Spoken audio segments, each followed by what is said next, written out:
Assalamualaikum warahmatullahi wabarakatuh.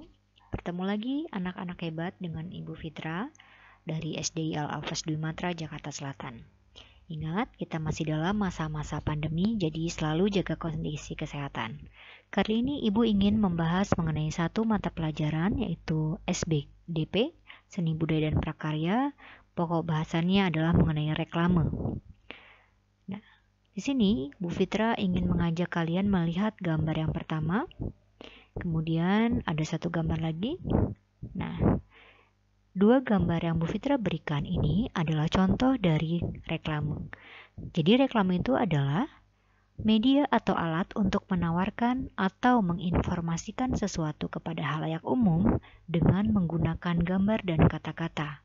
Media yang dipakai bisa berupa media elektronik seperti televisi, radio, tab, dan sebagainya. Kemudian media cetak bisa berupa koran, majalah, dan sebagainya. Kemudian yang terakhir adalah iklan outdoor atau yang berada di luar ruangan. Syarat sebuah reklame dikatakan sebagai reklame yang baik adalah yang pertama, singkat, jelas, dan mudah dimengerti oleh pembaca atau maksud orang yang dimaksudkan. Kemudian yang kedua adalah menarik dan mencolok perhatian dari masyarakat atau pembaca. Kemudian yang ketiga adalah jujur terhadap apa yang ditawarkan, baik berupa barang ataupun jasa. Dan yang terakhir adalah dilakukan secara berulang-ulang. Jadi reklame dipasang terus-menerus agar pembaca atau masyarakat dapat memahami produk yang akan kita tawarkan. Nah, tujuan dari reklame yang pertama adalah agar produk, jasa, atau barang yang kita tawarkan dapat dikenal oleh masyarakat. Dan yang kedua adalah agar masyarakat berkeinginan untuk membeli apabila reklame kita berupa barang atau jasa, ataupun masyarakat berkeinginan untuk mengikuti apa yang kita tulis atau kita maksudkan di dalam reklame yang kita buat. Jenis-jenis reklame yang pertama adalah kita bedakan berdasarkan tujuannya. Kemudian bisa juga jenis-jenis reklame berdasarkan medianya.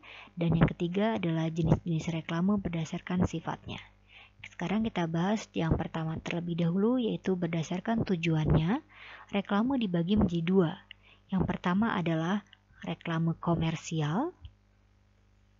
Dan yang kedua adalah reklame non-komersial. Keduanya dibedakan berdasarkan tujuannya, yang satu untuk mendapatkan keuntungan dan yang satu untuk kepentingan umum. Kemudian berdasarkan medianya, reklame dibagi menjadi tiga. Yang pertama adalah audio, hanya disampaikan berupa suara, kemudian visual, disampaikannya dalam bentuk gambar, dan yang terakhir adalah audio visual, disampaikan melalui suara dan gambar. Berdasarkan sifatnya, reklame dibagi menjadi reklame yang berupa peringatan. Yang kedua adalah reklame yang berupa ajakan atau permintaan. Dan yang terakhir adalah reklame yang berupa penerangan. Bentuk-bentuk reklame dibagi menjadi 6. Yang pertama adalah iklan. Iklan adalah penawaran produk atau jasa di media cetak maupun elektronik. Kita sering melihat iklan seperti ini, baik itu di televisi maupun di media cetak majalah dan koran. Kemudian yang kedua adalah spanduk. Spanduk adalah berupa kain rentang yang berisi berita yang perlu diketahui oleh umum. Biasanya spanduk kita lihat di warung-warung, di toko, ataupun di jalan-jalanan umum. Yang ketiga adalah brosur. Brosur dibuat di selembar kertas dan berisi info yang lebih rinci dan disebarkannya secara langsung. Jadi orang yang memberikan brosur memberikannya secara langsung. Yang keempat adalah embalase. Embalase adalah reklame pada kemasan produk agar menarik perhatian yang pembeli dan bersifat informatif. Jadi di sini terdapat informasi produk yang dijual. Kemudian yang kelima adalah poster, yaitu selembar kertas yang berisi gambar dan tulisan yang ditempel di tempat-tempat umum. Sebelumnya kita sudah belajar mengenai poster. Dan yang terakhir adalah baliho.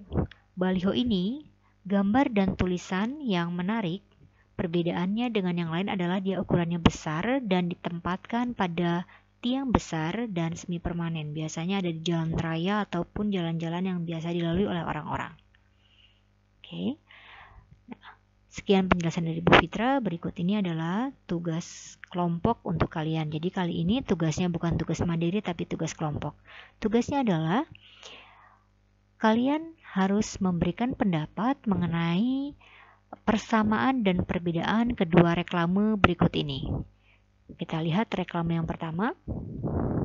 Ini reklame yang pertama. Kemudian ini reklame yang kedua. Silakan berikan pendapat kalian mengenai persamaan dan perbedaan kedua reklame tersebut. Kalian bisa sebebas-bebasnya kalian melihat dari segi apapun yang ingin kalian perhatikan. Selamat bekerja sama, selamat mengemukakan pendapat. Bu Fitra tunggu pendapat kalian, pendapat yang terbaik nanti kita dengarkan bersama-sama. Terima kasih. Wassalamualaikum warahmatullahi wabarakatuh.